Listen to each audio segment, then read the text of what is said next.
गुरुकुल की खोज में वृक की आत्मिक यात्रा। भूमिका। तमिश्रा और अपने भाई अश्वक के साथ भयावह युद्ध के बाद नवभूमि में एक बार फिर से शांति स्थापित हो चुकी थी। लेकिन वृक के मन में अब भी कुछ अधूरापन था। उसने जितने भी शत्रुओं को परास्त किया, जितनी भी चुनौतियों का सामना किया, उसके बावजूद उसे यह आभास हो रहा था कि उसकी आंतरिक शक्ति अब भी पूरी तरह विकसित नहीं हुई थी। वृक के अंदर एक गहरी तड़प थी, आत्मिक संतुलन और सच्ची शक्ति को प्राप्त करने की। उसे महसूस हुआ कि जितने भी बाहरी युद्ध उसने लड़े, वे सिर्फ भौतिक शक्ति के बारे में नहीं थे। असली शक्ति तो आत्मा के भीतर से आती है। यही सोच उसे अपने पुराने गुरुकुल की ओर खींच लाई, जहां उसने अपने बचपन में शिक्षा प्राप्त की थी। अब वह उस गुरुकुल में जाकर अपनी खोई हुई आत्मिक शक्ति और सच्चाई को पुनः प्राप्त करना चाहता था। गुरुकुल की यात्रा। वृक ने अपने गुरुकुल की ओर कूच किया, जो पर्वतों के बीच स्थित था, दूरस्थ और रहस्यमयी। ये वही स्थान था जहां उसने अपने बचपन में शिक्षा ग्रहण की थी, लेकिन समय के साथ वहां से दूर हो गया था। अब वह उस प्राचीन स्थान की ओर लौट रहा था, जहां उसने अपने गुरु महर्षि वशिष्ठ के सानिध्य में साधना की थी।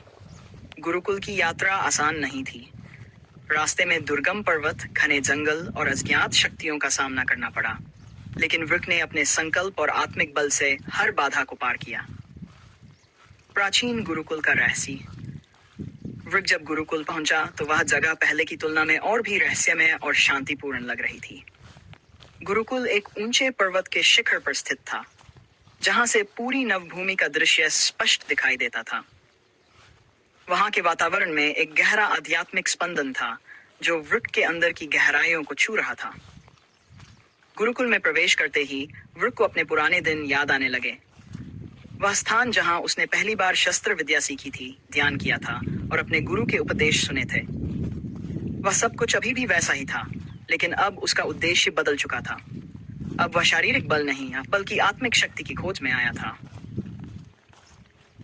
महर्षि वशिष्ठ से भेंट। गुरुकुल में प्रवेश करने के बाद वृक अपने गुरु महर्षि वशिष्ठ से मिलने के लिए आतुर था। महर्षि वशिष्ठ, जो ज्ञान और धैर्य का प्रतीक थे, वृक के आने की प्रतीक्षा कर रहे थे। जैसे ही वृक उनके कक्ष में पहुंचा, गुरु ने उसे देखकर मुस्कुराते हुए कहा, तुम आ गए वृक। मैं जानता था कि एक दिन तुम्हारी आत्मा तुम्हें यहाँ वापस खींच लाएगी। वृक ने अपने गुरु के चरणों में प्रणाम किया और बोला, गुरुदेव, मैंने बाहरी दुनिया में अनेक युद्ध लड़े और विजय प्राप्त की, लेकिन मुझे अब भी यह महसूस हो रहा है कि मेरी आत्मिक शक्ति अधूरी है। मैं आपके पास ये जानने आया हूँ कि सच्चा सत्य और शक्ति कैसे प्राप्त की जाए। महर्षि वशिष्ठ ने गंभीरता से वृक की बात सुनी और कहा, तुमने संसार में बहुत कुछ देखा है, लेकिन सच्ची शक्ति भीतर की यात्रा से आती है। आत्मा के भीतर के सत्य को जानने के लिए तुम्हें अपने मन और शरीर को एकाग्र करना होगा। यह यात्रा केवल बाहरी नहीं, आंतरिक है। ध्यान और साधना। महर्षि वशिष्ठ ने वृक को एक नई साधना की प्रक्रिया सिखाई, जिसे अंतर्ज्ञान योग कहा जाता था। यह साधना आत्मा की गहराइयों में उतरने का मार्ग था।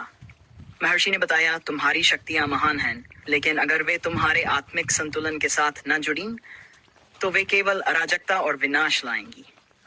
आत्मा की शक्ति को जानने के लिए तुम्हें ध्यान और मौन की साधना करनी होगी। वृक ने ध्यान और मौन के इस कठिन मार्ग को अपनाया।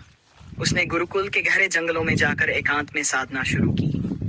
वहां के वृक्षों, नदियों और पर्वतों के बीच वह अपने भीतर के शोर को शांत करने लगा। धीरे धीरे उसने अपनी सांसों को महसूस किया, अपने भीतर की शक्तियों को समझा।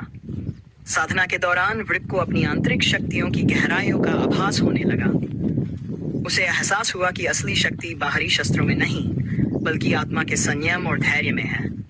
उसने महसूस किया कि अंशुमाला, जो उसे सूर्यदेव ने दी थी, वह केवल प्रतीक थी। प्रकृति की शक्तियों का संतुलन ही सच्चा सत्य है। आत्मज्ञान की प्राप्ति। वृक की साधना के कुछ महीनों के बाद उसे आत्मज्ञान की अनुभूति हुई। एक दिन जब वह ध्यान में गहरा डूबा हुआ था, उसने अपनी आत्मा के भीतर एक अद्वितीय प्रकाश को महसूस किया। यह वही प्रकाश था जो उसने हमेशा बाहर की दुनिया में खोजा था, लेकिन अब उसे पता चला कि वह उसके भीतर ही था। उसने महसूस किया कि संसार के हर जीव और हर वस्तु में यह प्रकाश है। वह प्रकाश प्रेम, धैर्य और करुणा का है। उसकी शक्तियां अब केवल उसकी नहीं थीं, बल्कि नवभूमि के हर प्राणी और उसकी प्रकृति के लिए थीं। उसने अपने भीतर के अहंकार को पूरी तरह त्याग दिया और अब उसे यह समझ में आया कि सच्चा योद्धा वही है जो अपने भीतर के शत्रुओं को परास्त कर सके। गुरु का अंतिम उपदेश। महर्षि वशिष्ठ ने वृक्क की साधना की सफलता देखकर उसे आशीर्वाद दिया। वृक्क, तुमने जो आत्मिक ज्ञान प्राप्त किया है वह तुम्हारी सबसे बड़ी विजय है। बाहरी युद्ध तुम्हें वीर बना सकते हैं, लेकिन आत्मा का युद्ध तुम्हें सच्चा योद्धा बनाता है। अब तुम नवभूमि के सच्चे संरक्षक हो, क्योंकि तुमने सच्चे अर्थों में शक्ति और सत्य को जान लिया है। वृक्क ने अपने गुरु के चरणों में नतमस्तक होकर कहा, गुरुदेव, आपने मुझे मेरे सच्चे मार्ग पर लौटाया है। अब मैं जानता हूं कि शक्ति केवल बाहरी विजय से नहीं, बल्कि आत्मा की शांति और संतुलन से प्राप्त होती है। गुरुकुल से विदाई। आत्मिक शक्ति और ज्ञान प्राप्त करने के बाद वृक्क ने गुरुकुल से विदा ली। वह अब एक नए योद्धा के रूप में वापस लौटा, एक ऐसा योद्धा जो बाहरी और आंतरिक दोनों युद्धों में विजय प्राप्त कर चुका था। नवभूमि के लोग उसे अब केवल एक महान योद्धा ही नहीं, बल्कि एक महान संत और संरक्षक के रूप में देखते थे। वृक्क की यह यात्रा केवल बाहरी संघर्षों की नहीं थी, बल्कि आत्मा के भीतर की गहराइयों तक पहुंचने की थी। उसने सच्चाई को प्राप्त किया और अब वह नवभूमि के लोगों को सिखाने के लिए तैयार था कि असली शक्ति और सत्य बाहरी नहीं, ऐसे ही बल्कि भीतर मज़ेदार की यात्रा कहानी में होते सुनने हैं। के लिए हमारे चैनल को लाइक करें, सब्सक्राइब करें और आगे के एपिसोड देखें।